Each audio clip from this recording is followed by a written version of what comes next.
Welcome to the Fantasy Boardroom. I am your host, Tycoon, and as always, we are excited to enter the boardroom and discuss another beautiful week of fantasy football. This week is particularly exciting because we finally have our first guest. Took till episode 5, but we have our first guest of the season. We have a member of the Get Right family, the host of the Fantasy Football Tavern, Dynasty strategist extraordinaire, and a man with a fine Dutch name, Kendall Van Der Bilt. Welcome, Kendall. Hey. Thanks for having me on, man. This is a fun addition to my Fantastic Tuesday. I'm ready to talk about it. You got a topic here near and dear to my heart. Always ready to talk about some of these fantastic rookies. Good to be talking football with you, though. Yes, it is. It's long overdue. I mean, we've had a lot of private discussion, our Get Right group chat, whatnot, but we've both been part of the Get Right team now for a few months, and that we haven't gotten together already is kind of a shame. So I'm happy we're finally doing it. Thank you for, really kind of volunteering last week. Makes it, see, sometimes I have a problem with guests because I hate to ask people for their time. Time is valuable. So, hey, come spend an hour of a weekday evening with me, or however long a show may be that week. So when I don't have to actually put myself out there, ask the question, somebody's just willing to join, it's a beautiful thing. So thank you, Kendall. Now, like you said, topic near and dear to your heart. So week 2's in the books. We've had our week 1 overreactions, our week 1 underreactions. We've seen some of those reactions kind of exponentially, or those concerns and some of the overreactions kind of exponentially grow, and some of that stuff is leveled off. You know, Mark Andrews owners, you can chill a little. But what we're here to do now that we are almost 12% into the season is begin our rookie evaluation process. I think now, while we can't really make any conclusive statements yet, we've got 8 quarters of film that we've been able to view. I think it's fair to begin that evaluation process. So I think we kind of take a look at who has impressed, who's already showing signs of concern, somebody that red flags that maybe we didn't expect to see so early, who maybe we haven't really learned anything about, even if they've gotten a fair amount of playing time. And are there any forgotten and available rookies out there that maybe we should be stashing in our redraft leagues? Because they can be forgotten in redraft at times. In Dynasty, they're all taken, but who's a sneaky ad that maybe we can make in the rookie class? So, you ready? Let's get it. We're going to dive right in, and we're going to go straight to your boys, straight to your QB1. Oh, no. Caleb Williams, tell us what you're thinking, Kendall. Where are we at with the number 1 pick? All right. Well, without talking about too many of the other rookies, I just want to compare it across the board. It seemed like a lot of the rookies struggled coming out. I'm not reading too much into it too soon. The only thing I'm reading into it is, okay, we're not CJ Stroud right out the gate. Most aren't. Even the really great quarterbacks don't start out like CJ Stroud. Manning comes to mind, having a pretty brutal rookie season. We've seen this from a number of players. I think Caleb is still every bit as talented as the person that we think he is. But something about the NFL speed, just the initial transition, I think something's not quite clicking. The inaccuracy is pretty real. I think that was big Bill Belichick's kind of slander on him from the preseason. I'm looking at it this way, though. We have a modern preseason that's not real football. A lot of that's gotten stripped away. And I think the first 2 to 3 games are really the real preseason playing football. So I want to give every rookie quarterback at least 4 weeks, and I want to see what improved. Is the coaching staff doing anything to help them out? Justin Fields was a good case study in how to not help your quarterback out for many years, right? And it was less of a take on Justin, more of a take on, I have to give him the inherited baggage that is a coaching staff not ready to handle him yet. So it's still early on Caleb. The inaccuracy does have me a little bit worried, but he never really showed that as a massive tendency in college, so I think it's pretty fixable. The bright spot, if you can call it one, is that he is using his legs to extend plays. It's clearly something he has. It hasn't converted into a lot of production, but I think it can. I definitely saw a lot of, wow, that's a sack for most quarterbacks. This can turn into a completion. So there's definitely something there. He's going to have to turn it around a little bit. We can't be losing too many more games. I still think it's early. I'm not going to go over the board with it. But it's not the most promising start. I will start by saying I'm still incredibly high on him. I mean, he didn't come in regarded generally as the best prospect we've seen since Andrew Luck at the quarterback position, and I don't think you just lose that in a matter of 2 weeks. And I do agree with you that I think the inaccuracy is a real problem, and I think part of it is back to the speed of the game, just getting adjusted from Pac-12 speed to NFL speed. I believe it was his second interception, I think, was a prime example of that. The one where he escaped, had his jersey ripped, and then chucked it up. I mean, at USC, that's a touchdown every time. No, or not every time, but you get it. I mean, that regularly turns into a home run play for Caleb when he's at USC. The speed of the defensive backs to be able to close in on that pass didn't seem like something he was anticipating on that throw. I think he truly thought that throw was going to land. I forget who the intended receiver was on that particular play.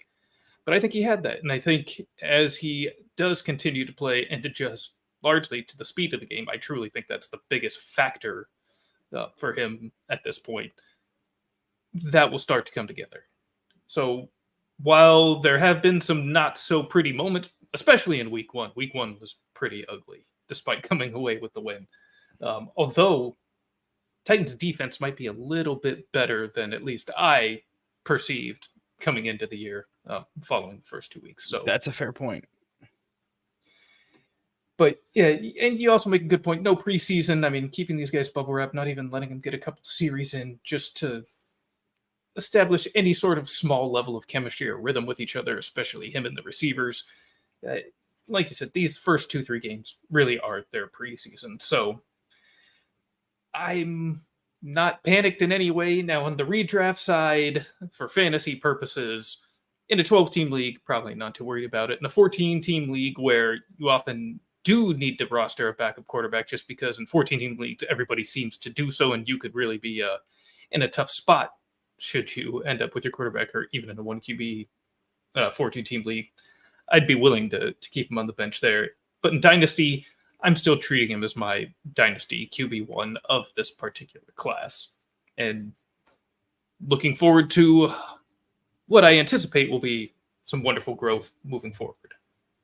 Agreed. I'm still very in redraft, I'm not, like you mentioned, outside of the 14 team, I'm not holding him anymore. There's definitely some other guy. I would drop him for any of the current producers. Right. You know, for like a Sam Darnold, if you're having to go that low because people are rostering backups and they shouldn't. I just don't see the path to immediate production. And if I do, I still think it's a typical rookie trajectory where you're probably going to get similar numbers out of these low end QB1s. That were kind of outside of our fringe, top 12. They were more like a top 15, 16 quarterback. I'm still fine with any of them that have some proven production while they figure it out. So in redraft, I don't think it's, you got to stash them, because I think it's pretty clear the upside is not going to be Mahomes tomorrow. We would have seen that week one like we did with CJ. So it's just he's going to need a full year and a full offseason, I think.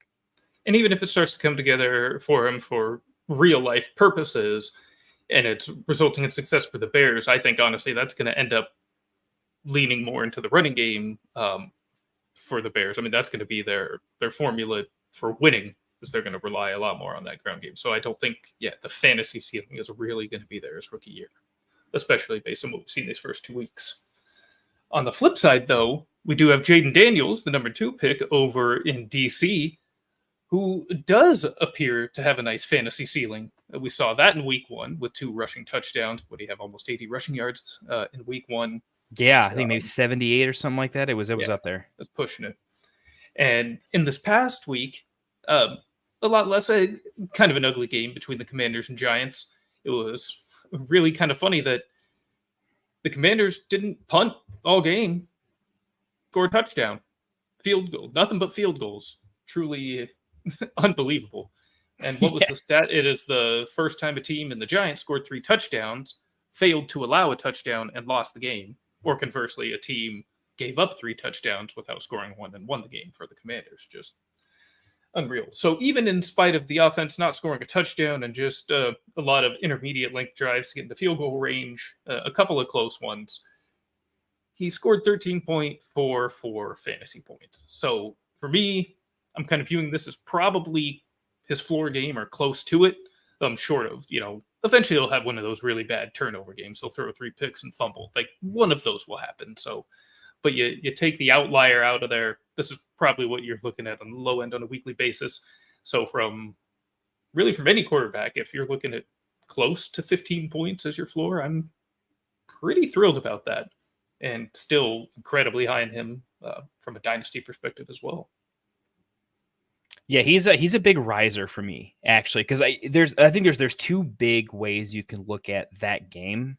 All right, the one, if you're going to give him a slight negative on his very early record here, you could say, look, some games NFL, it just feeds you a sacrificial offering, and it is on you to beat the living crap out of them. All right, the Giants are that punching bag. All right, you're supposed to throw college numbers at him, right? I think a lot of people are. So you could say, hey, but this is the matchup where he's supposed to put up some decent passing numbers, right? And the touchdowns didn't come, and some of the deeper field stuff didn't. On another side, right, that's one take, and I think that's a valid take. I do think you can kind of look at it and say, okay, look, we were understanding some things about him. He is afraid to throw downfield, right? And we're getting really comfortable into the Bo Nixie check down stuffs. On the other hand, virtually no turnovers, no mistakes, a lot of poise, a lot of willingness to just call what the coach wants. The coach said, hey, let's dial it a little bit less in the run, which I think was more of a don't get hurt while we're working on stuff, right? And 2, you're always going to have those legs. Let's work on, we're not winning a Super Bowl this year. Let's work on what we need to work on to ultimately take another step. So trust me, I know what I see in the legs. And what did we see? A quarterback that was, I think he gave it, there was the runs where you just got to run for your life. And there was I'm going to find a way to get this to somebody, even if it's a yard. And I think that's a good coach quarterback. It shows some coachableness, yes, right? It shows I am not going to do this to my teammates and play, old school Favre style. It's either a touchdown or it's a pick. I mean, it's nothing in between. It was, I'm going to lead a scoring drive and our team's coming away with points on every possession. These are great qualities of a leader, right? That you need him to be for the team. This is someone you can build around. That lack of mistakes, all he's had to do is get a little bit more poised in the game, and those all turn into touchdowns. I wouldn't expect the touchdowns are never sticky, right? It's never a real sticky stat, even for quarterbacks, right? And clearly, it looks like they're going to lean on the run game. But I'm hugely encouraged by the completion percentage, even if it wouldn't lead to a lot of yards. I think it's going to lead to an offense that can move the chains.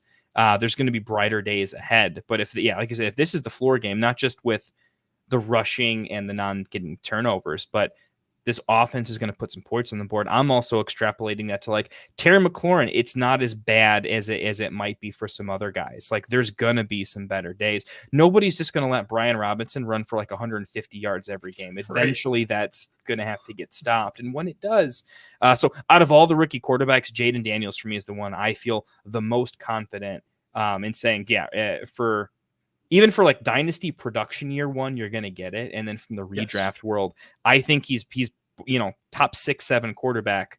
He's probably not really hitting the top tier guys, but he can absolutely produce a 30-point a game week, which some of these pocket passers, even if they finish, super high because of their consistency, they're not delivering you that 30-point game. So arrows up for Jayden. I was really impressed by what some might look at as a low scoring game.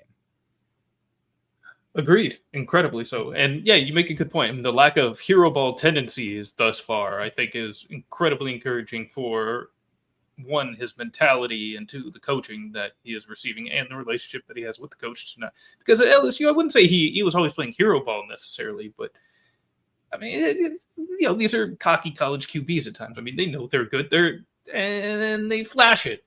Mm-hmm. You can say, and he's kept himself very composed at this level through 2 games so far. Jalen Hurts had a little bit of that, right? They were like, oh, there's some Dak to this guy. He's you can get him in front of a presser, right? You can get him in the media and he's going to handle it really, really nicely. These guys don't bust nearly at the level that the guys that have a little something extra to say or a little flash on the field. I just think when they're locked into the badge and the job, type of system, these are guys that are going to extend their careers and get a lot more play and a lot more respect from their teammates who do this for a living, you know? And I think that's a good sign. This already has me higher on him from a reality perspective. I mean, it's always high on him fantasy-wise. As far as an actual NFL quarterback, I say I was optimistic, but certainly didn't feel certain about, what the outcome was going to be for him. Now I have expectations now after just these 2 games. Gotta love it for Washington fans. They've had a brutal run of it. Good for them. This feels good. I'm happy for him. I know back in, as a 49er fan, ancient history, we have some great quarterback tradition, but take out, Montana Young, between our 2 franchises, we're no stranger to going through a quarterback, a devastating quarterback carousel. I mean, just it feels like you're never getting off that ride when you can't find the guy. So thrilled for Washington fans. And also, I see your guys' questions out there, Rafi and Perry. We're going to talk about one more quarterback, and then I will get to your questions.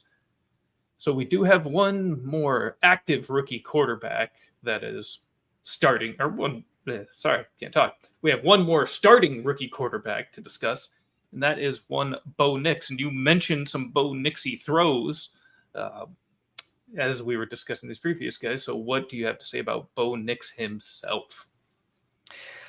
Not looking great early on, but it's still very early on. The alarming things for a guy like Nix is when scouting him, I thought his ceiling was a little bit low. What I thought his top tier comp might have been is just, can he be a decent game manager, right? That maybe has a little bit of athleticism, a lot of snaps under his belt, so maybe he can step in and produce right away. But I was whereas I'm okay with Jayden with a lot of the dink and dunk stuff because I know the real explosive element of his game with his legs is already it's already installed for the most part. With Nix, I want to be able to see something happen, and I didn't see the something X factor that I think he could have showed with how much of experience he has. The amount of dump offs that he's doing. When I don't love their wide receiver room, but I think they have some talent to kind of make some things happen. And I just didn't see enough of it. So it's like a slight arrow down. At the same time, I do think the coaching staff was delivering him in a way where it was going to be a very grindy sort of, that was just going to be the game script. So I think the pieces around him aren't exactly helping him to elevate or separate. The second game hurt worse because there was a lot more mistakes, a lot more, that's a rookie play type of stuff. Still too soon. But what I've learned is redraft is that's not a thing. Definitely on the radar. From a dynasty perspective, it's not great in year 1. It's probably a solid dynasty asset. But it's pretty raw. I want to see a few more games, and I want to see what the down the field stuff looks like. This is the type of fixability where, if he opened it up a little bit and looked good, I would forgive a lot of this. I'm having some nerves though. I was expecting him with the coaching and the staff and the amount of snaps. I was expecting more from Bo Nix. I guess I'm feeling a little like expectations were missed a little bit. And for me, admittedly, this is coming from a place of bias because I wasn't a fan of his even in college. So definitely wasn't a fan of his as a prospect coming into the league. Thought the Broncos taking him at 12 was malpractice. And so this actually doesn't change anything for me because it's about what I expected because that is who he is. He is a quick, short passer. That's what he thrived on at Oregon. Not to say he didn't have some other impressive plays. He doesn't start for a major programs like Auburn and Oregon for a stretch of years without having some talent, right? But I just don't think he has NFL talent. I don't think he has NFL level decision-making ability. That is probably my biggest hangup. I'm sure he doesn't have a plus arm necessarily, but he has a good enough arm. He can throw downfield. Courtland Sutton can make things happen. He can throw. I would love to actually see him throw some 50-50 balls to see if Sutton can make some things happen for him, maybe build his confidence a little bit for his sake. But that's not really his game, and it's hard to see him and his style have any real success here at the NFL level. Like you said, I think high-end game manager is probably his ceiling in the NFL. And if he can actually achieve that, I think that'd be a wonderful accomplishment. If he can, I mean, he'll get his rookie year. I would actually say he probably will get 2 years, but after seeing Bryce Young take a seat yesterday, I'm not even sure of that. So we'll see how far he gets through year 2. Nothing has surprised me that I've seen nothing to make me any more concerned than it was to start, and certainly nothing that makes me think I was off base. So, but you're right, we still got to give it a little more time, much like the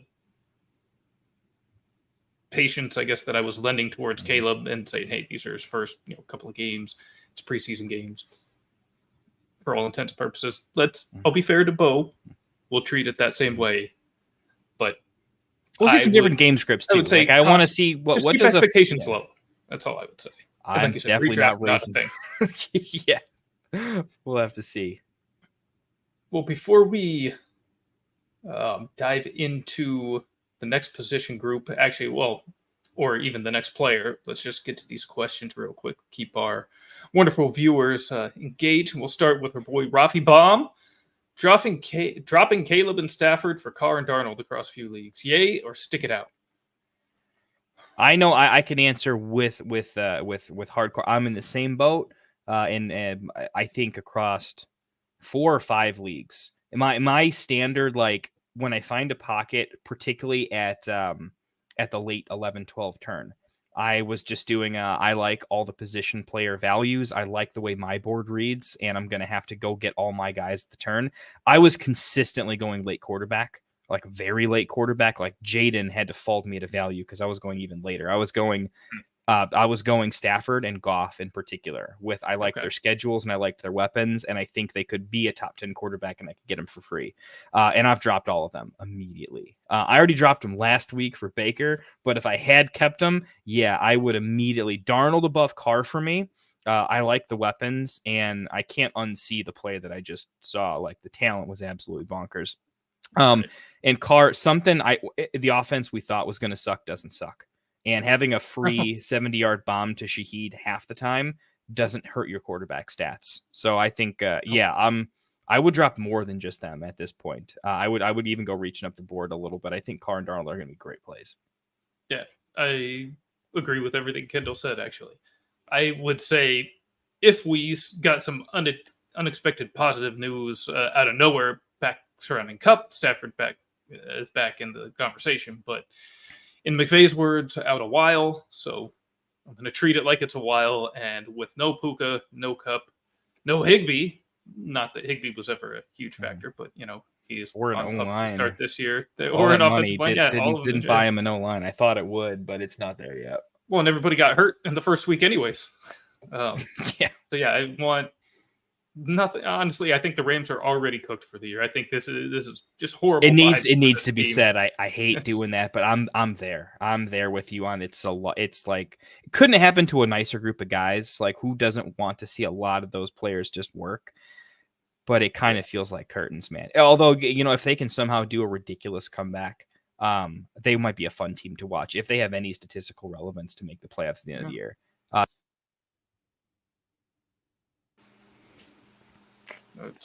It'll be interesting to see how they face this adversity. Now, as a 49ers fan, I'm hoping it's not incredibly strongly, at least in terms of wins and losses, but definitely want to see the individual players perform well, and hopefully the injured guys get back to health as soon as they can. Never want to see anybody hurt.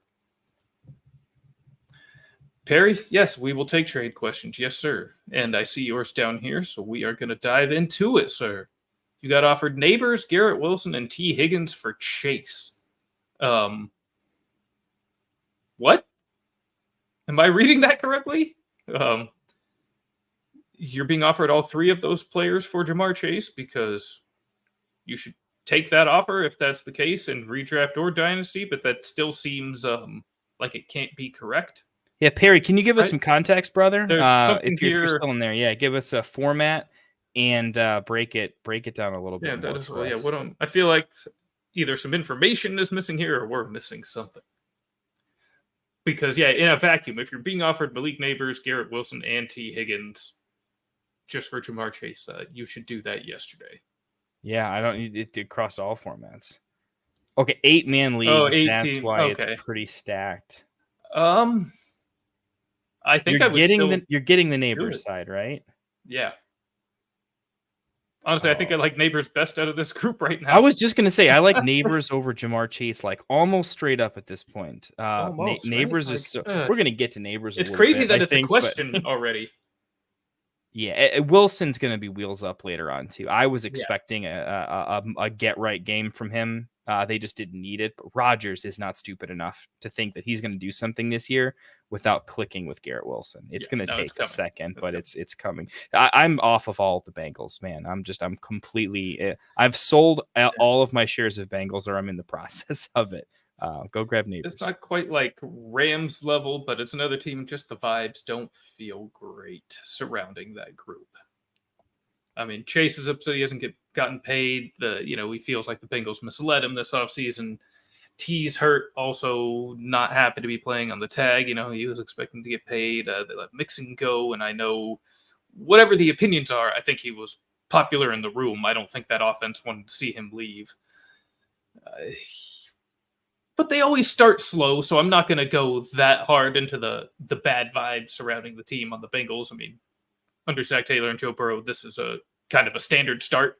So we'll see where this ultimately leads. But yeah, as far as that trade goes, though, I think I want Neighbors over anybody in that group.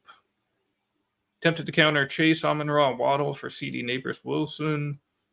Well, CD is definitely a league winner over Chase. I think CD over Chase is not even a debatable topic currently. He just is. Amon-Ra and Waddle versus Neighbors and Willis. Yeah, I mean, I think you would come out like, bro, if you counter that, if you have any shot to say, I would be thrilled to be adding CD and Neighbors. I mean, I'm not thrilled to give up Amon-Ra, but in 18 league, I think I'm happier with that threesome than your threesome. What do you think, Kendall? I tend to agree. I'm cautious on my big 3v3 trades in an 8-team league.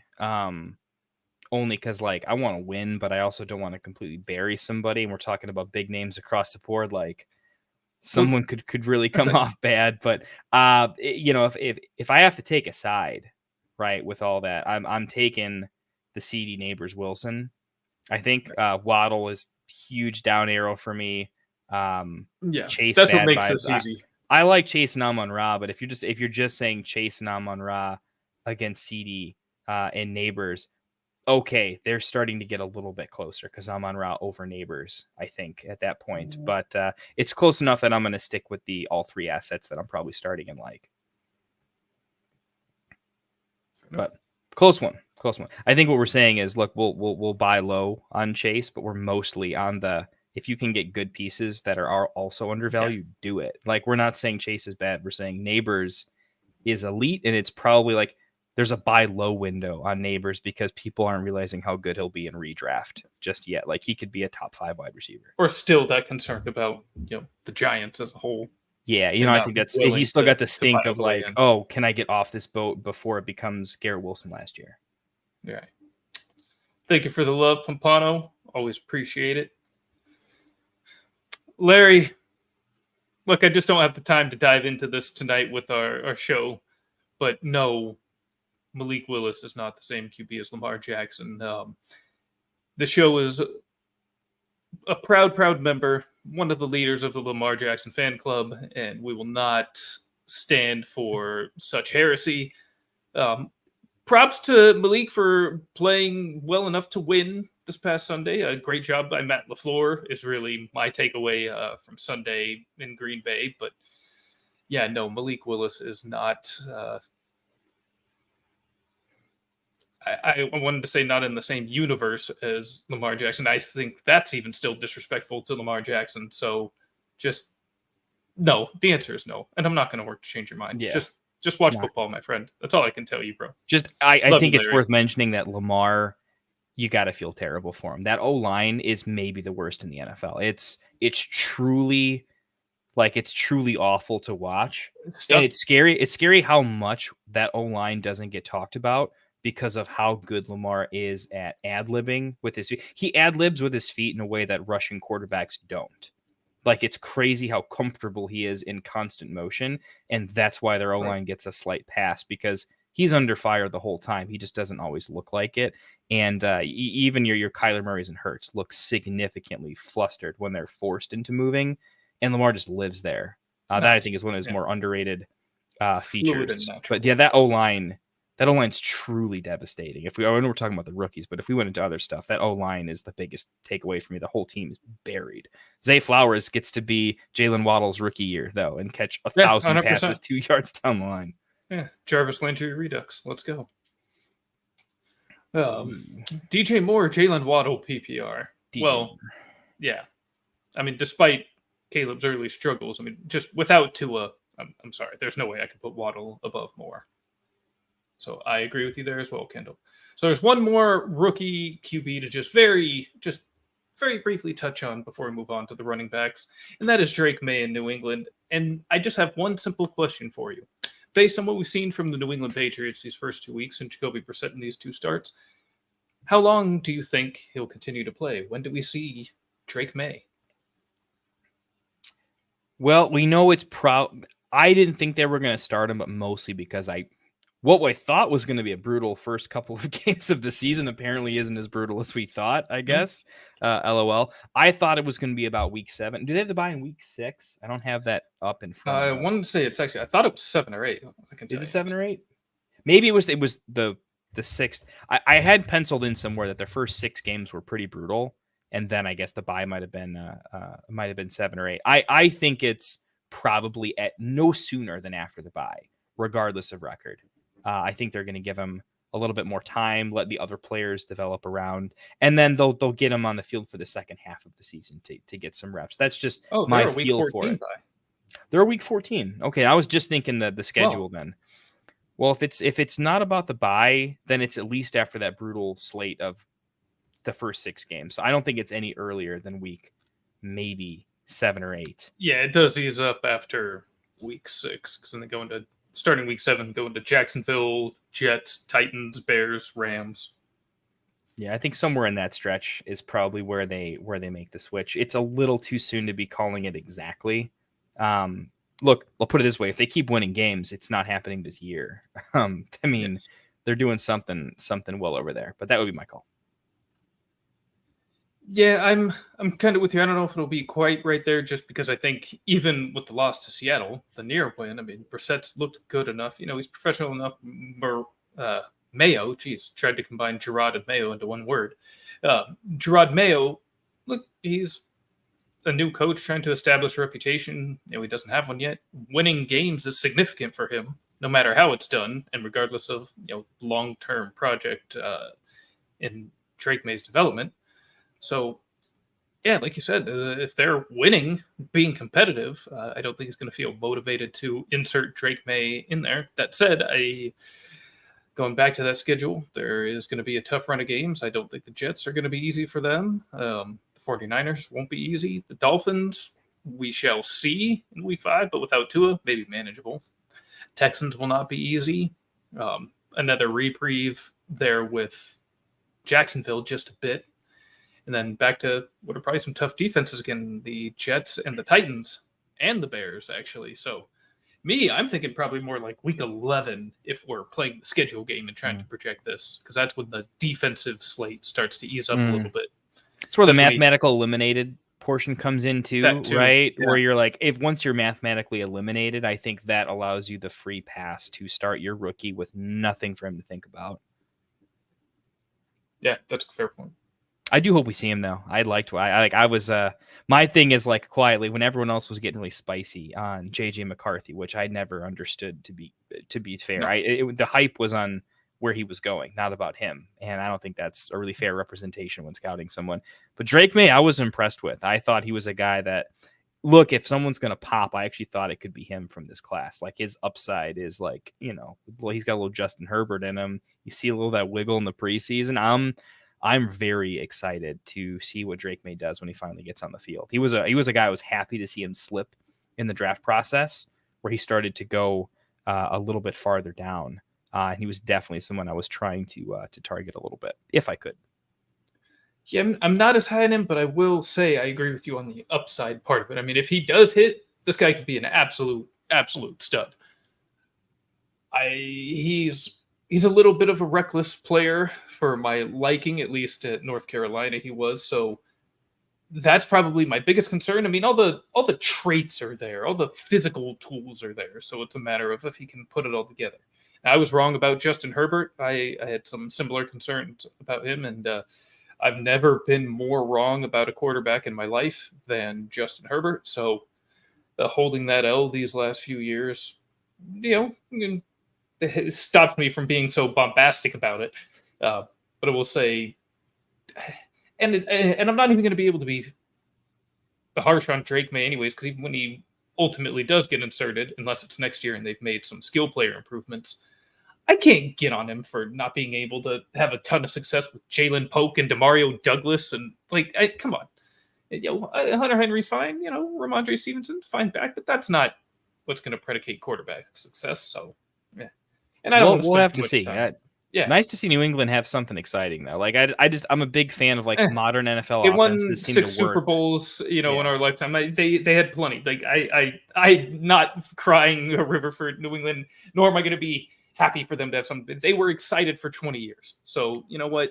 It'd be fun for on the TV and be like, oh, they got a mobile quarterback. This is just like that for me.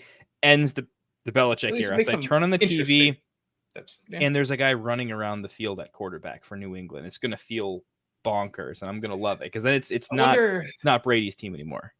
I wonder how Bill feels when he sees that when it happens. Because man, I don't know if you watch Monday Night Football with the Manning cast when the Mannings do it.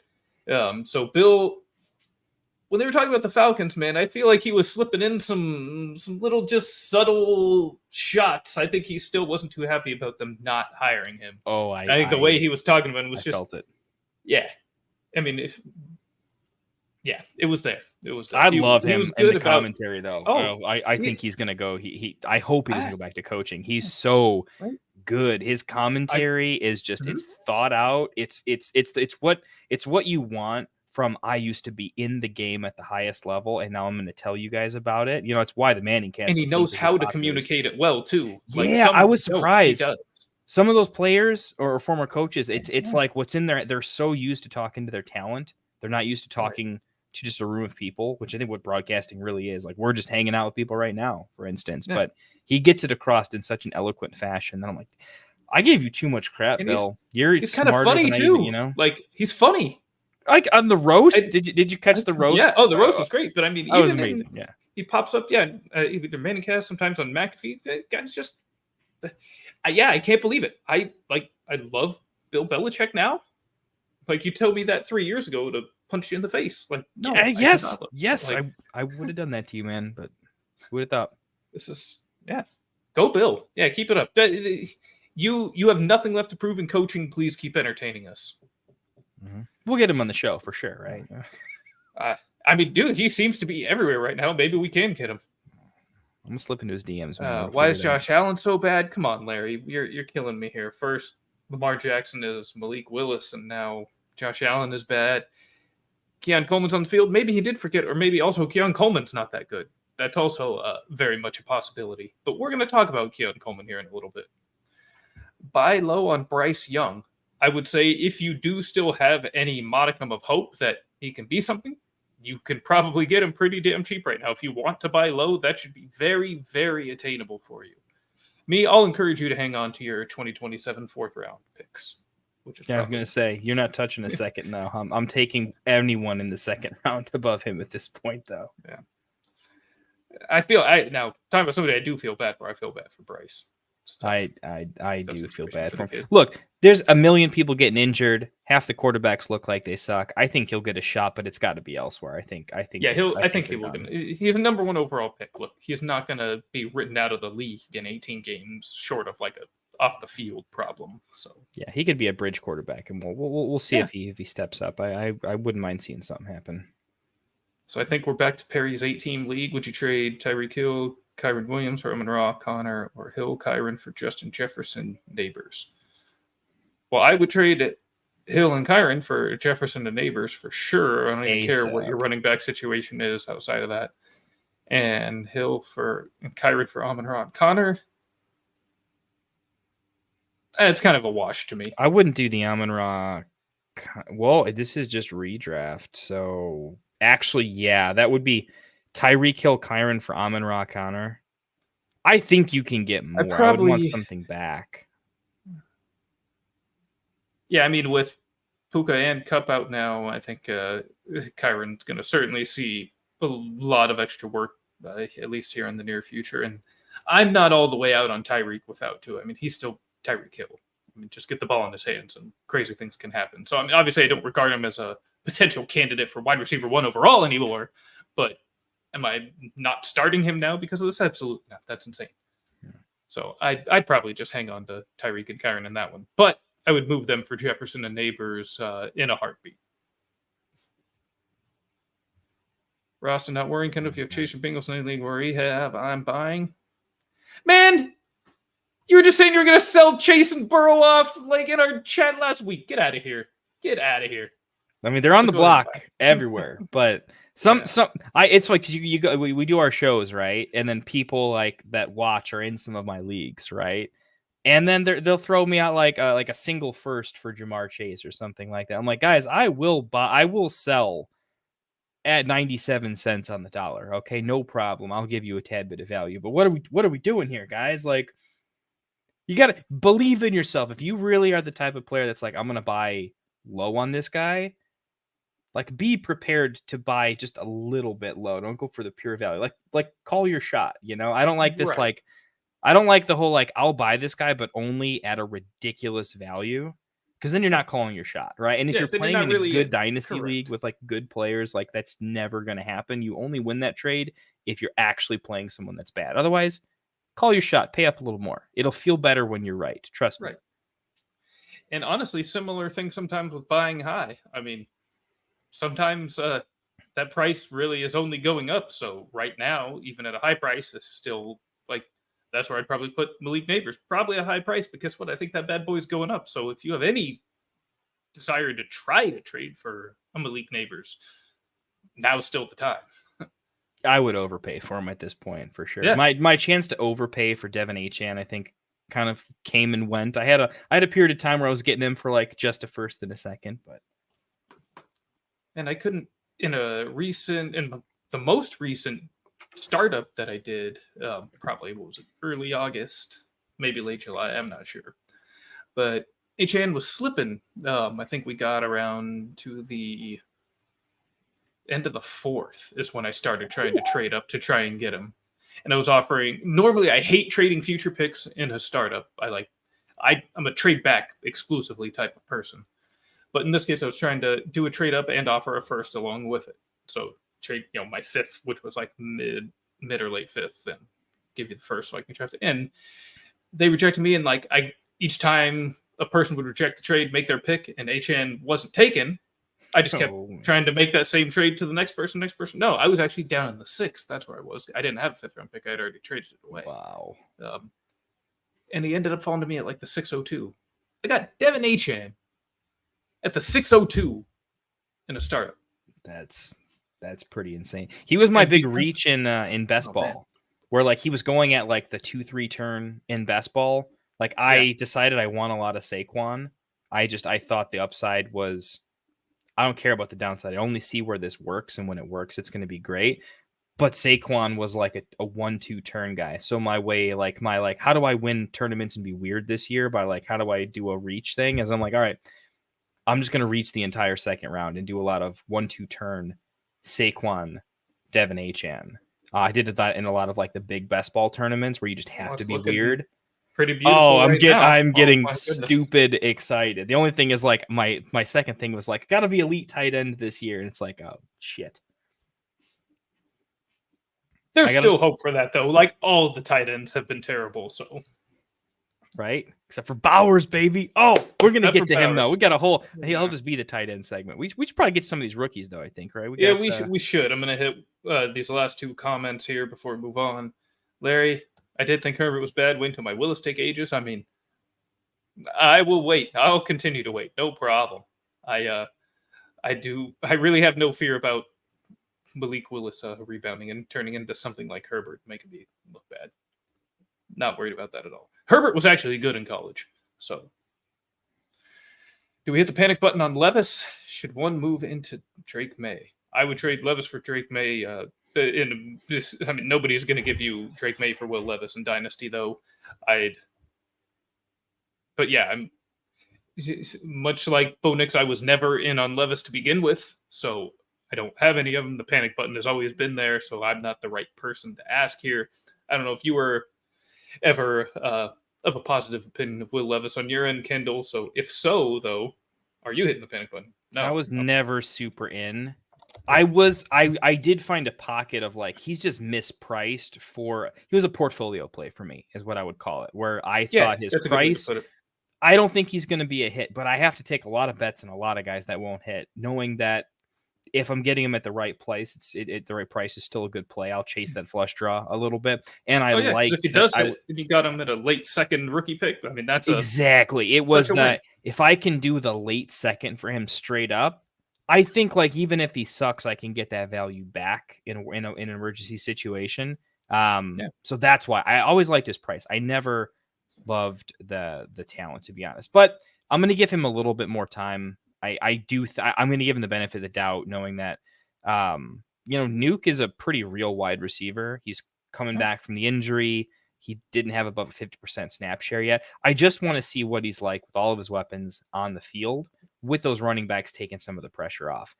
I think he might surprise people a little bit with how he can just play a decent game of football. Maybe not great with a fully healthy wide receiver core. I'm going to give him another 2 weeks.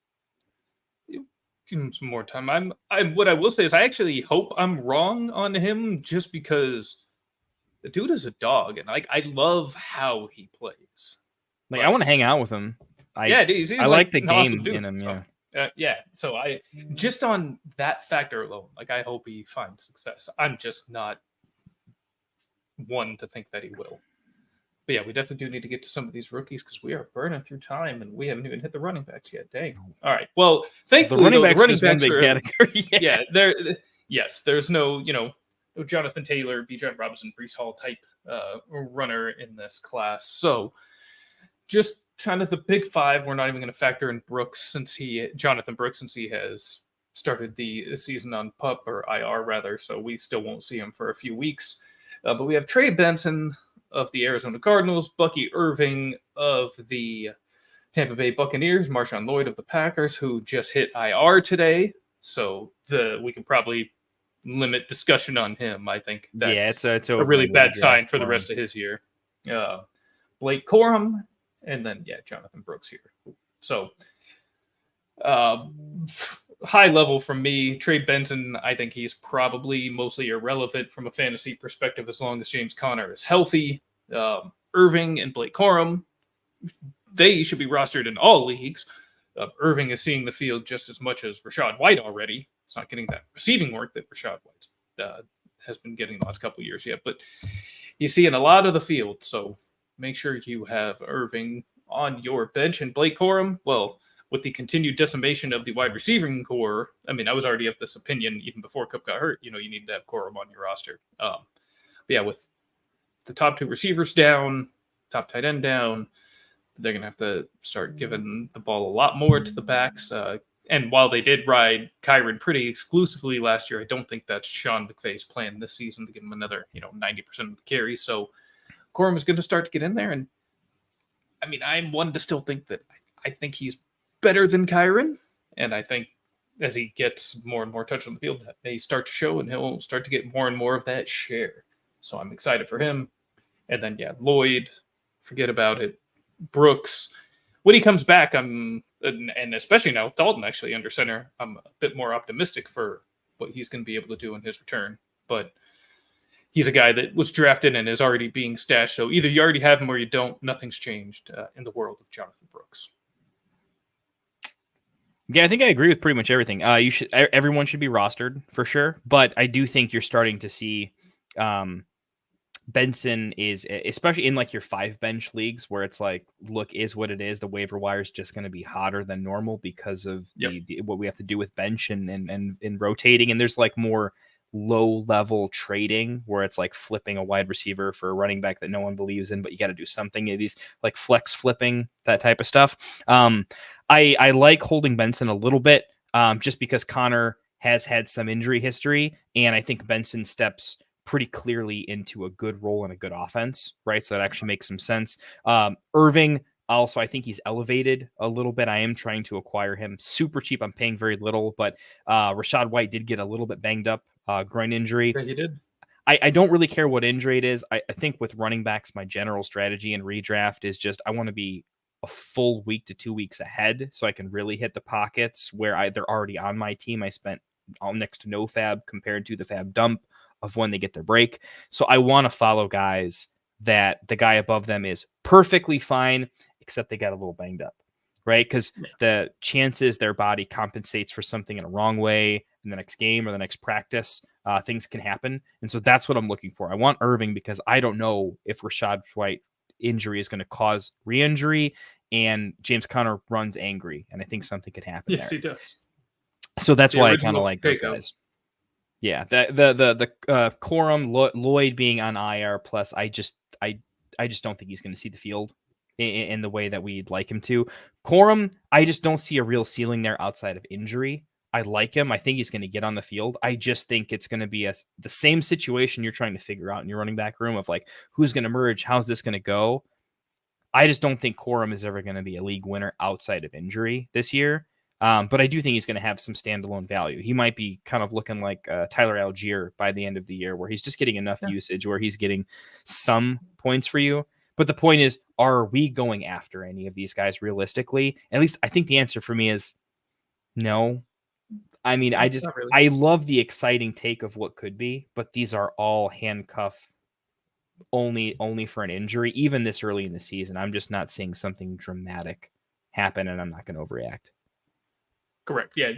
Nobody to look to aggressively acquire. More, I think the play with these guys, if any of your league mates get impatient and drop some of these guys, if somebody drops Corum or Benson, I'm probably going to try to pick them right back up myself because I probably have somebody expendable that I'd rather hold those handcuffs over. But in terms of like trying to actively make trades or anything like that, nah, past that. Yeah. I think it's worth mentioning, I guess, that these are low producing backups. Like Irving's getting on the field a little bit, sure, but there are other players that have less upside, but they're more startable. This time of the year, I'm looking for them a little bit more. I'm glad you bring up Braylon Allen. That I would rather own Braylon Allen above most of these guys because I think the week-to-week points per game is going to be higher. And still has that upside. So I actually like Braylon Allen over all those guys, if I'm being honest, but that's more situation and getting on the field. And I did do that part of the show sheet before Sunday's games took place. So, yeah. So I didn't have Allen factored in there like I should have. And I like this question from Rafi. Does Dalton make Deontay Johnson a buy low guy? I know Deontay has kind of been polarizing for a lot of fantasy players even before entering Carolina. I'm part of the classic Mike school where I've actually been very in on Deontay in PPR formats, and I do think Dalton does make him a buy low guy. Somebody who can actually complete the forward pass to him. Yes, I think he'll be very much back to his Pittsburgh role in a sense. I mean, it'll be a lot of, 7-yard slants from Dalton to Deontay going to be deadly. Get 6 of those a game. That's a nice flex player. Boom. There you go. Yeah, I couldn't agree more. I do think he is a nice buy low guy. Don't underrate the level of consistency that backup quarterbacks, these career backups, and he's not even career backup. This is a starting quarterback that's now a career backup, right? This is a legitimate quarterback. Look what Joe Flacco did when he stepped onto the field last year. I mean, you see these all the time where they can ball out a little bit. I'm not saying that Carolina is going to ball out all of a sudden, but I do think this is a massive upgrade in terms of just moving the chains. And I do think Deontay is an awesome buy low. I'd even go so far as to say like Xavier Legette is looking like a pretty solid buy low for me right now. I liked what I saw from him on the field. I liked what I saw with his downfield stuff. He'll be damn near free too. Exactly. He's a guy I think you can get for free. You got to trade for Deontay, but I think the owner's probably looking for any semblance of something. It just feels good to get it off your roster. I would go after him, and I wouldn't lie. I am taking a few shares of Leggett off the waiver wire just to see. There's a chance he could literally be the 1A, 1B in that offense. With their record, they might suck so bad their rookie's going to get a lot of playing time. I like them both. Yeah, very on the table.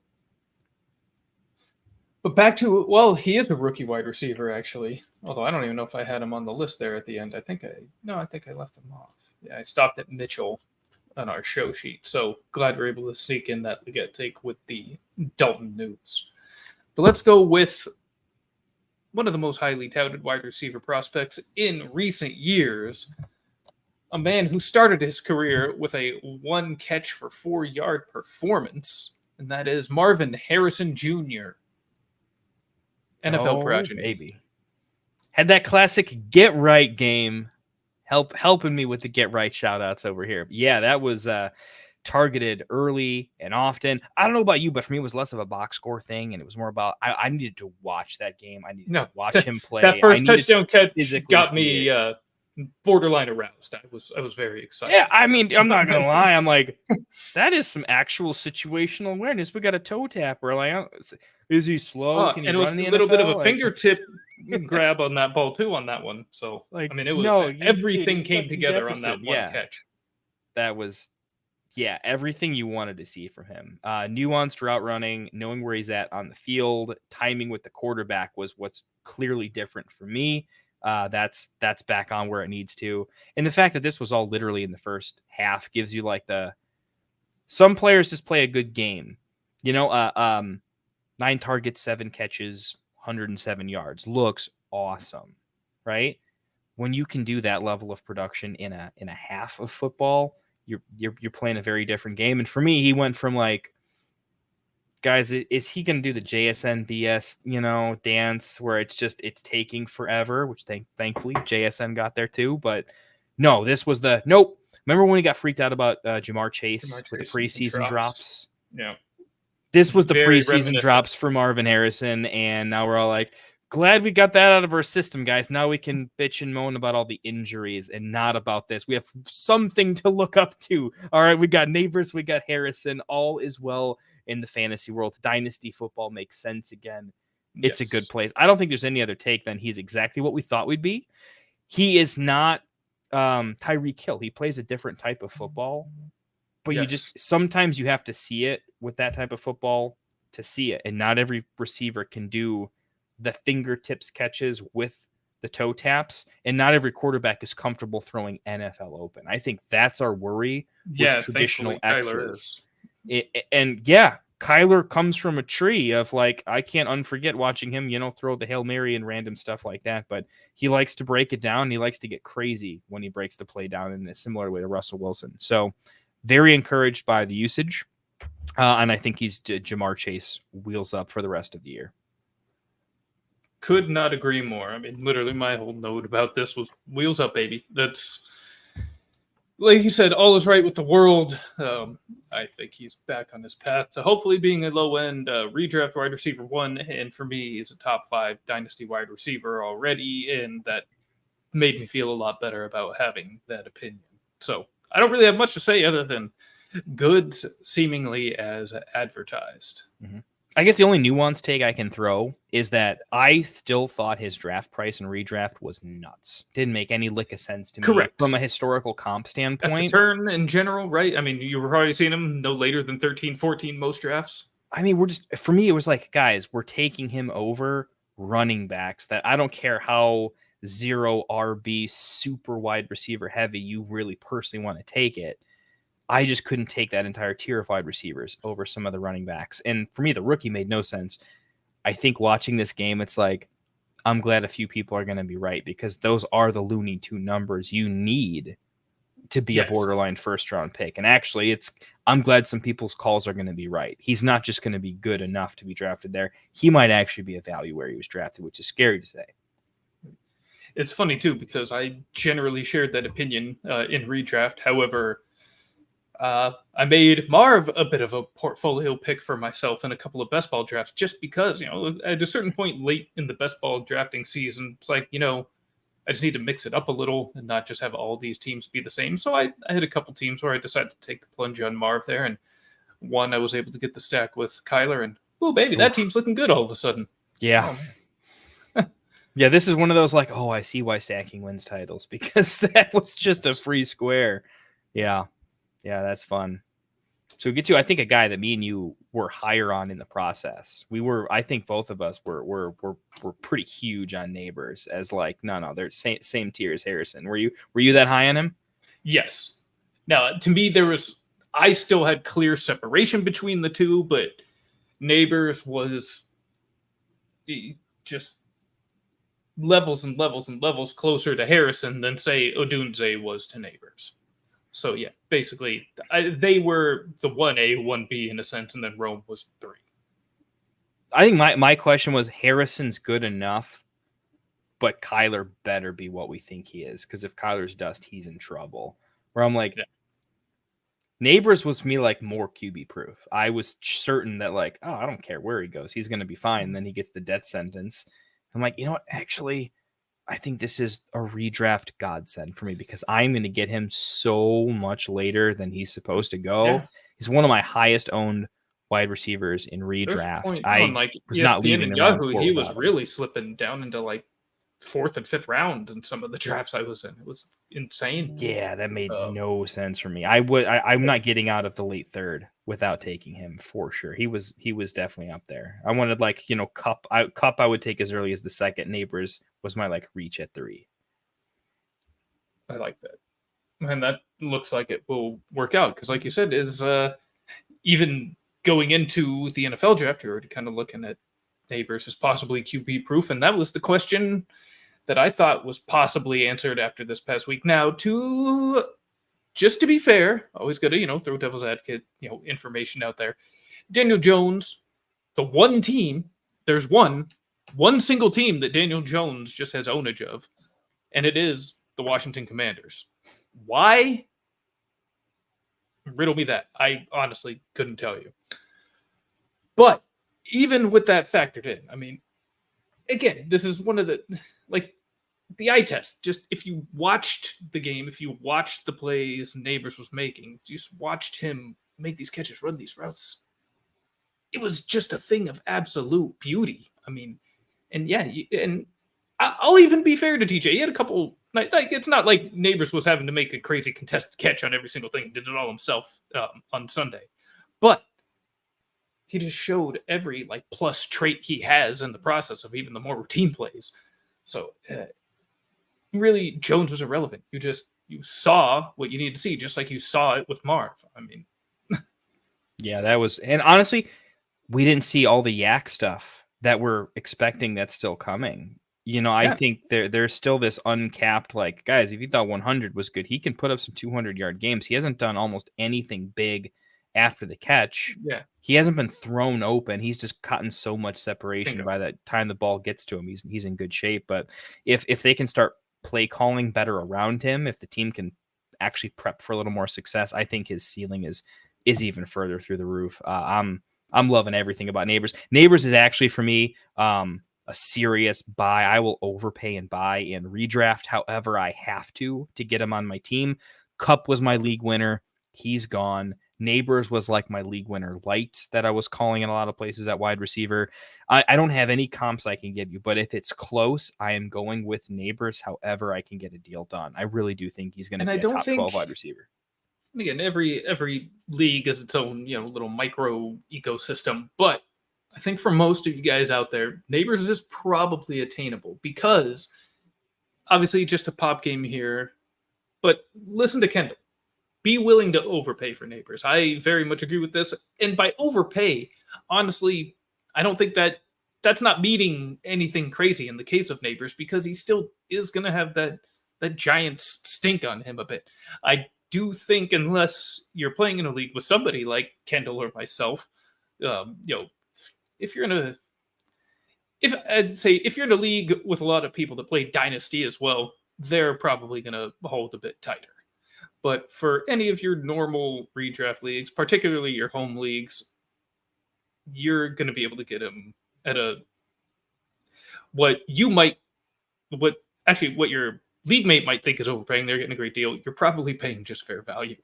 So, I mean, I can't come up with Olave is the name that comes to mind. Dude, Everybody, easy, the name recognition is there, but I am Yeah. smashing. If I'm offered Nabers for my Olave, I'm taking Nabers for sure. Drake London's where it starts getting close for me, but I'm definitely like selling like the name recognition of Olave to go grab Nabers.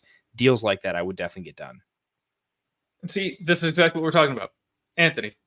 And he is a very good player and a dynasty player here, but yeah, love Nabers, can't buy him because of Jones, just can't do it.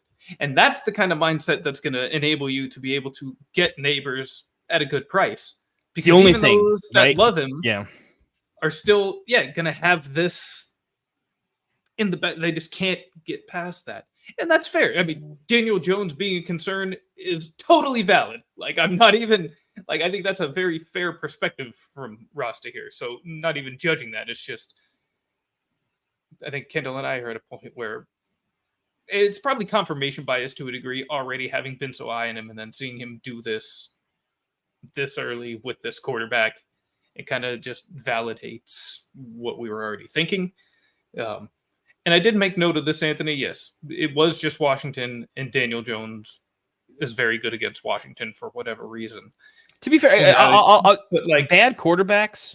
Still, look how we play fantasy. We'll start trash defenses against trash offenses because nothing can overcome terrible quarterback play. You can make defenses look amazing. They're still NFL athletes. Like the defense isn't great, but they're still a collection of NFL athletes, right? Where some quarterbacks make the worst defense in the NFL look absolutely elite, right? So I think in that instance, like DJ is pretty awful, right? Yeah. But it could be worse. He's still completing a decent percentage, like compared to like Bryce Young absolutely tanks an entirety of a slate of offense. I don't think DJ is that bad. He's bad, but he is not that bad. And I've still seen him be able to produce some fantasy relevance. But I think the stink of DJ is so bad. Like you said, it's the one reason someone has to run away from something. And if they're running away from DJ, that is something that I would buy on the premise that I'm comfortable that Nabers will outproduce that garbage. Even if it means we got to get him the ball in the backfield, do some Jayden Reed type of scheme stuff. We'll figure it out. Correct. And I don't think Dable will be against that. I think Dable will make sure he's getting the ball in Nabers' hands. Or there's Tannehill, you know. That'd be kind of fun, actually. And speaking of Yak, when is Rodgers going to start to unleash lots of underneath looks to Corley? He is not, would be my answer to that. At least not lots of them. And certainly not anytime soon. So I would say don't hold your breath, Rafi. That's not in 24, man. Nah. But I understand why you would want that. That other rookie, that Xavier Gibson guy, is unfortunately, I think, going to steal any chance of Corley being a full breakout in year one. Probably. And all those catches that would go to him underneath are going to Braylon Allen now. And also, Rodgers, he likes to lean on his trusted big guys in general. So, I mean, it's still going to be a lot of Wilson. And honestly, probably more Lazard than people are going to want to see just because Rodgers likes, his guys, right? So I would not have any expectations for Corley this season. And I hate to throw this out in a public sense, but with this next group of receivers, we probably kind of got to push it because I am nearing my out time. So I love it. Lightning round. A little more rapid fire here. And we're going to return to your Bears and Rome Odunze. Where are we at with him? Although banged up already too, so it's kind of a bummer. Okay, Rome is easy. The NFL season hasn't started for Rome yet. Take nothing into it. And if you're trying to sell early, sell them to me because I'll buy. We haven't seen anything on the field that makes me think Rome isn't still an elite talent. Caleb's going to take a little bit of time. The offense is going to take a little bit of time. But Rome is also absolutely quarterback proof. It just, he was also the rookie. I mean, it was encouraging. I think he got 5 targets this last game. Didn't come together. Yeah. But I think much bigger days ahead for Rome. But in this particular case, our defense is pretty elite in Chicago. And so it's going to forgive a lot of the mistakes of the quarterback. honestly, I have zero take. Rome is still an elite talent. If he gets held down a few more weeks by Caleb, he does. I'm not playing him. I'm not starting him, but I would not remotely consider dropping him because the upside in him being the go-to red zone threat over like some teams will all of a sudden tight ends will get involved. Rome is the go-to red zone threat for this team out of pure talent standpoint. So if the offense starts to click a little bit, Rome could start developing into like a Mike Williams-esque sort of, red zone, doesn't have the catches, but he gets there. It's just too early. Give it 2 more weeks. If you're an owner, close your eyes and hold on for a little bit. If you're a buyer, start the conversation. The owner's not selling yet, but give him 2 more weeks. And depending on how drunk they are, I mean, they might do it. I'm pretty much in agreement. I think he falls in the bucket to where we haven't really learned anything yet. I don't think he can take anything one way or the other based on what we've seen, but I would not drop him. I do think the upside, even in redraft still this year, is there for him because even though he was banged up, he was still able to find his way into the field. Keenan Allen, on the other hand, was not, and is older, heavier, and is somebody I think more likely to have his injuries be a factor throughout the season than Rome is. So anytime that Keenan misses is just going to be a big plus for Odunze. So contested catch guy is not the worst friend for a quarterback struggling with inaccuracy as well. Very much so. Now we move on to who I hope is some distant cousin of mine. We share a last name, and that is Lad McConkey. Fun fact, I have a dog named Aladdin, and we often just shorten it to Lad. So the Chargers drafted my dog, and it's awesome, and I love Lad McConkey for that reason. And I live in Orange County, current home of Chargers headquarters, until they move their headquarters officially into LA County. But for now, they're still in Orange County. So there's a lot of congruency here, and I probably allowed that to affect my thinking because I did draft a lot of Lad in rookie drafts. But what can I say, man? There's not a lot of McConkeys making it to the NFL, so I'm trying to represent. That said, awesome week 1 from Lad. Loved it. Bit lesser week 2, but I don't think I really was incredibly hopeful for him in the Panthers matchup. I didn't think he was going to be somebody that was going to be leaned on, especially in that particular game. So that's not really a worry for me. What is a little bit more of a worry for me is that Herbert did exit the game for a bit. He was a little bit banged up.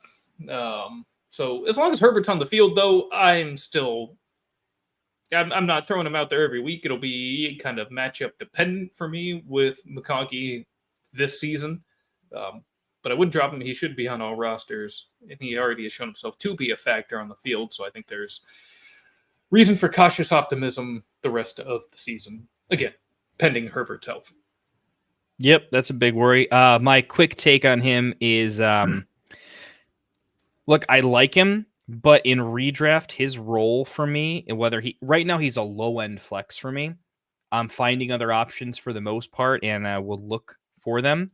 Here's what I'm looking for going forward before I actually see the real production. I like the snap shares high, but I feel like for him to really hit a high level of relevance, I need to see what the team does and what looks like in a more negative game script. The Chargers defense looks a lot more real.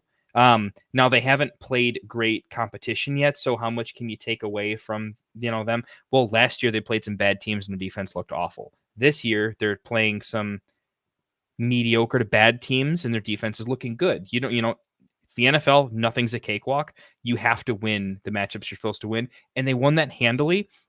This is a negative for Lad, though, for me. If they face less negative game scripts, everything's close. I don't see a real reason for them to need to run through the air. And I thought the way that he could be sort of wide receiver 2 this year was going to be pure volume out of the slot, where he can just have a lot of 7-8 catch games, no touchdowns, but a PPR menace. I don't see enough game scripts going that way. And obviously the slight emergence of QJ with having multiple weapons. If the passing volume never gets past a certain threshold, I don't see him commanding a 25% target share. I don't think that even makes sense from a scheme standpoint, from his player type. So with the culmination of all those, I think it sort of permanently lowered his ceiling for me this year based on what I've seen. J.K. Dobbins looking like he can single-handedly win games does not help McConkey. And Quentin actually catching a ball, I think, is a big damper because I thought it was going to be like a 1A, 1B. I need the overall production to be better than expectations. Now, if he's losing some red zone stuff too, look, I think the future is bright for him, but more from a dynasty perspective, from a redraft perspective, he's a low end flex for me. I'm not looking at him as someone I can count on for points every year in a league winning way. And I think even to the end of the year, I think his better games aren't going to be good enough that you feel fantastic about. And they're going to have to be good matchups. That part, I agree with much of what you said in the sense of, I think, game script wise, throughout most of the season probably is not going to be in his favor. So as opposed to being a PPR monster, like you said, 7-8 catches, no touchdowns, it's going to be kind of the opposite. He's going to be a bit touchdown dependent on whether he was start worthy in his given week. Now, I know QJ just had a wonderful week here. I am still definitely not there on him despite this nice performance here. Definitely need to see more out of him, and I still think McConkey is the superior player there. Dobbins, agreed. Look, he's looked good. I don't even like putting this out into the ether because I'd never like to be that guy, but I know what you're thinking. Just his durability is going to be a concern for me, especially if they ride him as hard as they have these first couple of weeks. I mean, yeah. Who was it? I pop into it was Jeff Manns when I was on lunch today. You kind of put it so so there's only so many squirts in the bottle, right? Like, and I do think that's probably true in the case of Dobbins. He probably has a certain threshold of carries before he's going to start to break down, and I just hope they don't get there too fast. They look like they could be a playoff team if he sticks around. I think Gus Edwards is a very capable back in his own right, so I don't think if they have to go from Dobbins to Edwards, it's going to be that much of a boon for McConkey. But I think, if you're going to have to, he's not going to be a league winner, like you said, and it will be matchup dependent. So you just got to pick those spots. When he has a more favorable chance of scoring are the weeks that I'm going to be looking to try to plug him in. But he's not going to be an every week starter for sure. And for me, similar to you, I'm probably more of a mid-range flex play than low end, but that's, splitting hairs, honestly, when you're just talking about the flex range. So as soon as I see a negative game script where they run multiple faster plays, where he's a tempo slant type of option, then he gets elevated significantly in my rankings because I'm banking on those types of plays to pockets of plays to happen, which can really elevate the end of your day. Being able to, like, in one drive catch 3 for 30 is a big deal. And being able to have that in more consistent pockets of a game, I think, is a big deal. I just haven't seen them, even from you just watch the drop back and you watch the routes happen. I haven't seen him be like the answer as a quick read option yet. But if the game goes negative and that's the way it goes, I'm instantly on him. I guess my tentative take is we're going to talk about a lot of rookies we love that have game-winning ceiling. For me, the arrow is slightly down in terms of, I guess it's game-winning, league-winning ceiling, not on the player itself. It's just, I think, it's a usage problem, not a talent problem. Now, QJ could go drop 2 touchdowns next week, and the usage could start really flipping if he's just fool's gold. And so I'm kind of holding out for that range of outcomes for Lad is what I'm hoping for, because I personally own him a lot, and I'm rooting for it, So fingers crossed. All right, so we're gonna hit true rapid fire with these final 4 here. So we'll go with one of the darlings early on here, Xavier Worthy of the Kansas City Chiefs. Briefly, what is your summarization on Worthy? Super boom bust, but that's the take everyone's going to give you. As soon as he develops any bit of consistency, I'm happy in my flex, because when he goes off, I win. When he doesn't, I still probably have a chance. Obviously, the passing volume for the Chiefs has been down, and defenses, Brachy Rice just might be that good. My thing with Worthy is right now, he's a low-end flex for me, just because I think the floor really isn't there at all. He can have some goose games because that team can win in so many other ways. I just want to see a little bit more. With injuries and rosters being pretty bad for everybody, though, if it's between him and a floor level play, like the running back that you don't want to start, sure, I'm going to go Worthy, just because if it's going to be 20 points or 0 points, I want to go with that upside. But the guy that I think, I don't know, I'm going to get 5 or 10 from, I'll get production. Worthy's more interesting. he's going to, do some more of that. So I still think expectations need to come down a little bit on him. Kelsey's going to get involved before Worthy does, is probably my bet. So as much as I want to be through the roof on him from a dynasty perspective, I think I got to tame it down a little bit for redraft compared to where the market's at. Yeah, no, I'm with you.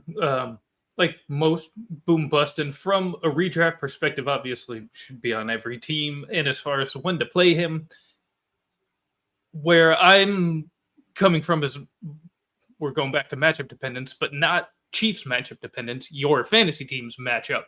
So when you're going up, it depends on who you're going against. If you have a tough opponent or projected to be tough, how much stock you want to put in those projections. If it's going to be close and you're going to need somebody to potentially hit a home run, I'm firing up Worthy those weeks. If you need somebody reliable to just get you that 8 to 10, just to make sure some of your other studs have down weeks, but you don't just want to make sure you don't lose to the crap opponent, your taco of the league, then maybe I'm going just with a more boring, safer play. So I think that's how I'm going to treat Worthy this year. I like that take. I think that's the game theory optimal. Like, it's hard to know this early, but look, a couple weeks in, you're going to know if it's the nightmare matchup or not. And that's when you throw out your nightmare beater, Bingo. All right, Brian Thomas Jr. is our next one. And I will admit, this is a guy that I was pretty low on. I have pretty much zero. Actually, I think literally zero of him in Dynasty or Redraft. And that's already kind of looking like an L. I know things aren't going swimmingly for the Jaguars as a whole early on, but I'll say Thomas looks good, especially that deep catch he made here in week. I mean, he had a great week 1, but that deep ball he came down with in week 2 was just incredible tracking by Thomas. Way to make that catch. And I still don't really know how I really value him in redraft the rest of the way, except he should be rostered. I just don't know how exactly I'm going to deploy him yet, because I think there's a ton of questions surrounding Jacksonville, but the dude's a good player is really instead of me thinking he wasn't, quickly reversing course on that and saying, no, Brian Thomas, good. Yeah, I think you hit the nail on the head with this one, which is in the draft process. Look, I thought there was a chance he could just be like a worse version of DK Metcalf, where he's all athleticism, but it doesn't translate. I didn't scout him the way I probably should have, but I just saw a lot of 9 routes and a talented player. I didn't realize he had the nuance that he does, and like you said, that deep ball tracking was pretty elite. Just watching a few of those catches, like for me, was like, oh, he's a dog, though, right? Like Christian Kirk, you're actual done. Like, there's just no ball that belongs in his hands that doesn't belong in your hands. Like, he instantly displaced him in one play in my head, and which also displaced the rest of the wide receivers. And then, oh my God, Evan Ingram goes down with an injury, and it's the arrow could not go any more up for me. For me, BTJ is simple. He's the team. Everybody in the locker room knows he's the wide receiver 1 for the team, because you can't unsee what he just did. He's now going to be more of a first read guy. The coaching staff is going to be forced into a position to make that make sense. Volume might be an issue, but he's going to be on the field for every play. He has the ability to do the deep stuff and catch the touchdowns, be the red zone threat for a team that looks like they're going to be in some negative scripts reasonably often enough. For me, he's a locked and loaded wide receiver 3. I see him as a high upside flex play. Because I do think he has a safe floor. But if this team ever gets into any version of a shootout, and I assume some of the better offensive days are coming, I think he stands to benefit. And if 4 for 4 with a touchdown is kind of, I think, more of the bottom edge of what he could be, I think the future is brighter for him. He has a more consistent path to being relevant every single week in fantasy than a lot of the other guys we've talked about. He's in my lineup for sure at this point. Fair. I don't know if I'm there yet on a weekly basis, but shoot, you have made a good argument. All right, Keon Coleman out in Buffalo. So what are we thinking on him? I know you're probably a little more favorable towards him than I am. I am, but mostly in Dynasty. I've been preaching for a little while that I like Coleman. But I thought, like, James Cook was a league winner for me because I thought that Buffalo was going to fundamentally change the way they play football. What was happening wasn't working. When they changed it around, it seemed to be a little bit better. I thought they wanted to be a heavy run team. I think they wanted a tight end as a major situational threat. They're still working him in. They'll figure it out. But they wanted to be they wanted the run to open up the pass, not vice versa. And they wanted an actual running game that took a little bit of pressure off of Allen. I didn't know it would be to this extent, but this is sort of the game script that I called that they'd be in more often than not. I thought Coleman would be, it's going to take a little while. I think all the pass catchers were going to struggle a little bit. I was lower on Shakir. So I thought Coleman was going to be he is the guy that I wasn't going to draft because I think he'd be free on waivers by week 3 or 4. And then I could take him for the late season run where the Bills are going to have to play a little bit differently and into some negative game scripts. So I do like him for redraft. I haven't been starting him. Well, I did in a few places, to be honest, but I knew it was a mistake, and I had the arrogance to be like, you know what? I'll just be right this week. And then I wasn't. Captained him on my showdown lineup on Thursday. Oh, yeah, look, the passing volume's not going to be there. An ideal game for the Bills is they don't pass for over 200 yards. The mouths aren't that bad. Curtis Samuel didn't do much, but he'll have better days. Shakir looks pretty good. We all think Kincaid's going to be good at some point. And if Kincaid gets better, where is the passing volume left for Coleman? It's just not quite there. I think it's going to be to week 10 and you're going to be like, I just don't think I can trust him or start him in that offense. I need to see 2 consecutive weeks of him being reasonably involved, and I would need to see that the passing game is significantly different. Hell, I need to see their defense be worse than it is that too. for them to need to throw the ball. So a lot of arrows pointing down. Buy him cheap in Dynasty, but he's nearly off my team in redraft right now. There's just better options that, as a Dynasty player, it's hard to cut a guy like Coleman because of Dynasty value. Holding.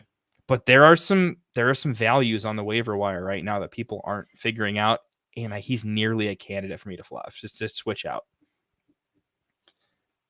Yeah, I have him on a couple redraft teams. I'm pretty close to that level myself. Look, I was not particularly high on him coming out either, much like BTJ for either Dynasty or redraft, and feeling a bit better about this one than Brian Thomas, of course, so far. But honestly, I don't think these first 2 games are a proper barometer.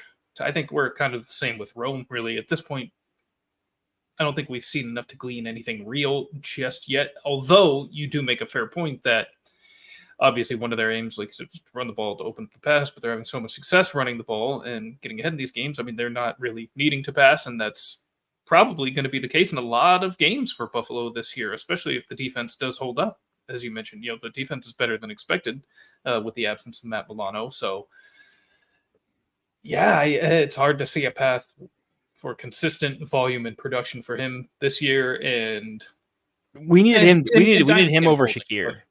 Just Shakir being the guy over him right now is a big deal because Dalton Kincaid will eventually do something. He will, right? And honestly, Shakir's looked good too. Like, He again, really passing has. the eye test. So Yeah, I mean, there's been a couple times I was like, "Holy shit, that was Khalil Shakir."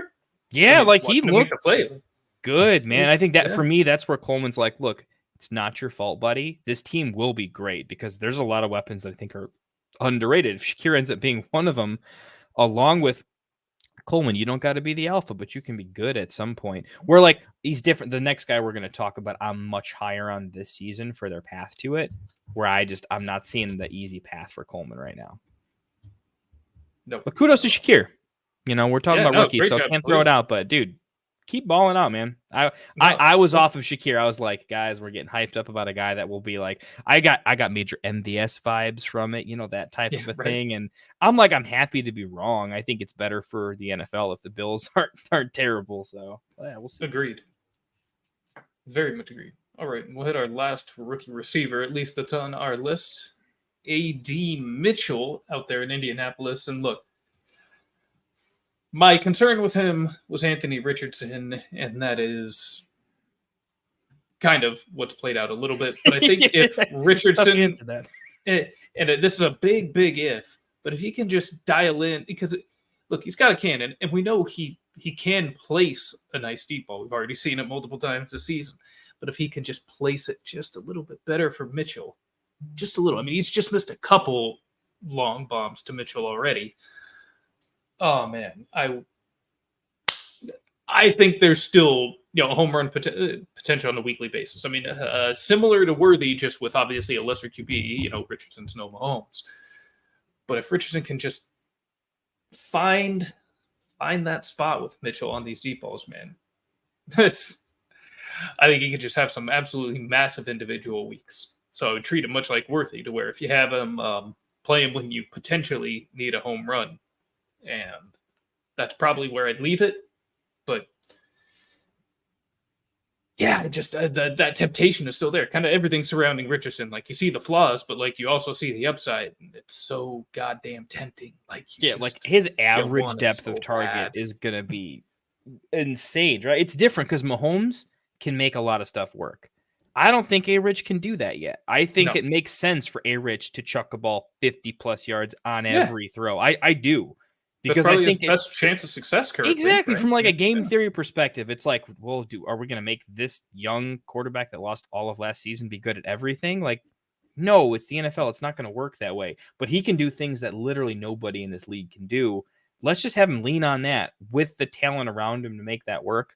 Yeah. I feel like Mitchell, like my simple take on Mitchell is a couple of companies. I think PFF is one of them. I usually look up, who had the top separator scores, especially at rookies. Like, hey, did they run routes really well? They were just off camera and I wasn't looking at it. And yeah, he was like top 3 in the NFL. His separation score was beyond elite. It was Garrett Wilson elite. It was stupid. So he's going to be able to get open. He's open at a statistically just crazy fashion. And I think it's just a situation of he's the third read at best and still has to play his over Alec Pierce.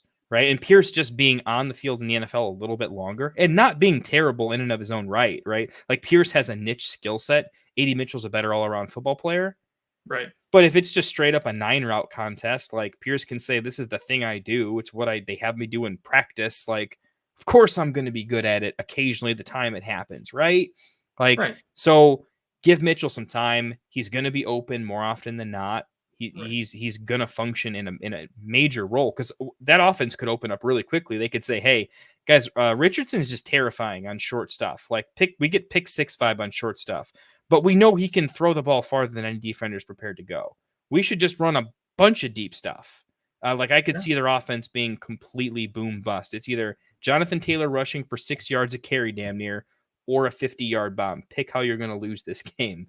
I think Steichen's innovative enough that he can come up with some creative play calls to not make such a strategy become as predictable, at least in terms of formations and concepts that are being run in order to achieve that. So, yeah. So we're both high on Mitchell, and better days this year, though. We've been talking a lot about dynasty players, but Mitchell will have, I'm loving him this year, especially in the keeper leagues where we're already seeing for a while. Spots. Yeah, very, very soon he's going to be playing. If he could easily be, Downs does not have to be great when he comes back. I love Josh Downs.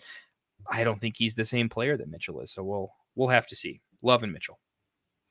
Absolutely, and to Dynasty 2 probably can get him at a reasonable price as well. Look, I am actually trying to add in spots where I can. So now we're going to close out the show with the final position, the final really player that we're probably going to talk about here. I know we've got a couple more on the show sheet, but I've got to wrap it with this one. Tight end, rookie tight ends, and there's really one real question. Does anybody matter besides Brock Bowers? No, they don't. In redraft, absolutely. If we're talking about rookies at tight end in redraft, no, Ben Sinnett's not going to be a thing. With Zach Ertz still doing his thing over there. The Panthers, let's not even get to the tight end. They got enough problems blocking. They're not going to catch a single pass. And I know you put it in the show sheet, but I'm going to throw it. Bowers is my dynasty tight end one right now, basically unquestionably. Yeah, no, I'm there. I'm there. My God. 100%. Yeah, that usage that early with another alpha target hog, like, it shouldn't happen. The landing spot should have made it impossible. This is what we were all hoping and expecting from Kyle Pitts the year he came out. Yeah, this is actual. This is what we were like. This is what we wanted. I'll say this is a way better start than Laporta could have dreamed of last year. Laporta got all those stats because of broken plays where he scored some touchdowns.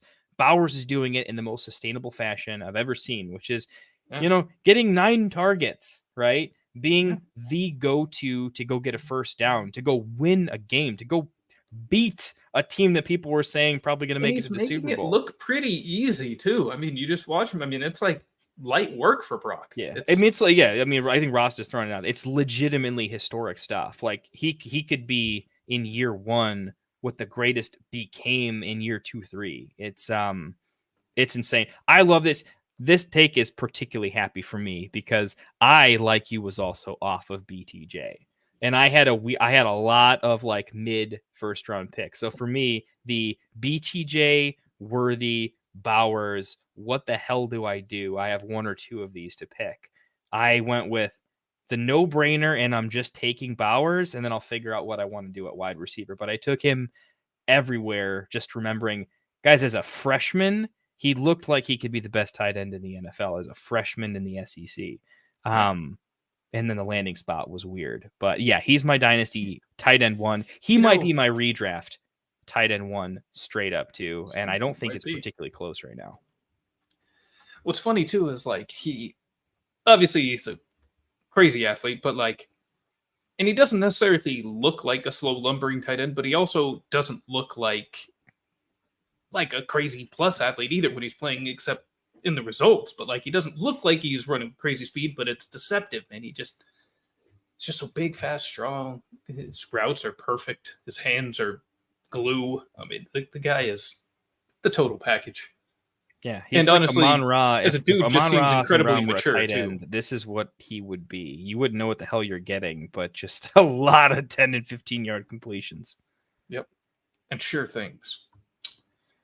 The only other tight end I'll mention is a rookie is Eric All. Real quick, 4 catches. Bengals rookie. The Bengals organization is in tatters, but if you are looking for some random little bright spots, Eric All was not someone who was even supposed to be on the redraft radar. I'm going to keep an eye if Burrow runs out of targets, if they don't pay anybody any money.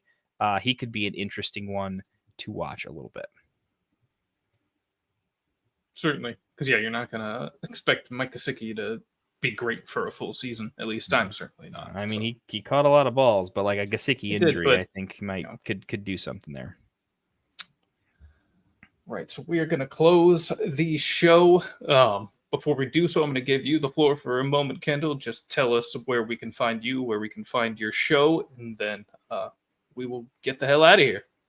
So check me out over right now, just now on YouTube. I'm still super new to the content creation space, so I don't know what I'm doing, and I'm doing it all pretty poorly, but you guys seem to be hanging in there with me and with the great folks we have over here at the Get Right Fantasy Network. So I urge you all, check out all the shows. Find the personalities and the takes that you like. It's just a really fun group of guys. The nice thing for me is I started off kind of as I was a fan and then a part of the group really quickly, but you can actually message all these guys on Sleeper, your trade this or that, and they'll actually get back to you in a really cool way. So probably won't happen forever, since I hope we blow up big and do some fun stuff at some point. But check out everyone's shows.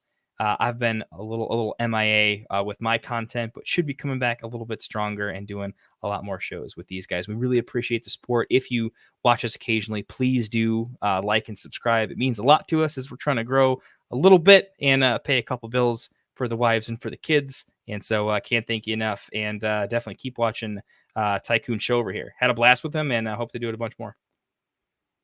It was a blast to have you, honestly, man. Just thrilled to have you join, finally, get us together on the show. And yeah, I want to echo everything you said regarding Get Right. Both of us started out as just kind of friends and followers of the guys, tuned into the shows, participating in mocks, and through our own content and just relationships with the guys, we're welcomed onto the team, help add to their network, them help add to our visibility a bit, and it's just been wonderful to partner with these guys. And honestly, it's just fun to work with them on such a close and just about daily basis, because it's just an awesome team. Can't speak highly enough about them, the support and everything that they've shown towards us. So thank you to Anthony, to Frank, to Mike, to Dustin. And also we're just going to shout out Phil over at the Extra Point, also one of the newer additions, along with myself and Kendall. So a lot of good stuff to be found over at the Get Right Fantasy Network. And yeah, while we are hoping to grow, as we continue the meteoric rise that we are on, hey, maybe we won't always be able to answer immediately through the sleeper channel, but there will always be ways that we will be able to aid you in the management and of your teams and strategy as you draft and whatever else you need.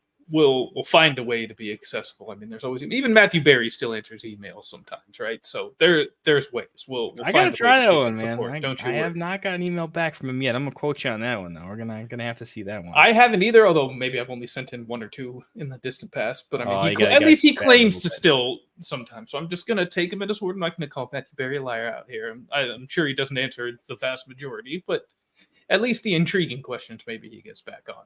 Well, we'll see. I got a couple coming to the show pretty soon. I don't know if anybody in chat's a Notre Dame fan, but I live pretty close to them. And my goal this season, in addition to what we're doing with Get Right, is I really want to build a pretty good relationship with my Irish boys out here. I would love to get a couple of the Notre Dame guys on a couple of the shows, maybe some reoccurring stuff. Yeah. So keep a lookout for that. If anyone knows anybody from Notre Dame, or is just a big fan of some of them, I'm usually working. I don't see the games as much, but yes, it's again, I'm a bandwagon Notre Dame fan. Okay, I never was big into them, but it's the economy over here literally stops when Notre Dame loses. It's off. Gas prices go up. Crazy stuff happens out here when Notre Dame loses. It's not a good time, but well, for the economics of the community, we'll say go Irish to a reasonable degree then. As a USC fan, I can only take that so far. Okay. We'll get some USC guys on the show too. We'll see. Oh yeah, I don't have those kind of connections, and out in LA, it's not so simple to get. Dude, just getting to the USC facilities is like such a major chore. So forget all that. But no, this was beautiful. Thank you once again, Kendall, for taking your time to come and join me here tonight, talk some ball. Absolute blast. Really good time. And not only thank you for your time, but all of you out there watching and spending your time with us. Thank you for your time, because your time is the most valuable thing that you have. It is the one thing you cannot buy, the one thing you cannot replace. And I cannot thank you enough for sharing some of your time with us. And also, I want to give a special shout out to George Reister. He hosts a show on Mad Dog Sports Radio on Sirius XM. I realized that I actually kind of stole that sign off a bit from him, so I want to make sure I'm appropriately crediting it, because he says something I'm not copying verbatim, but it's pretty similar, but it's just so true. Your time truly is the most valuable thing that you have.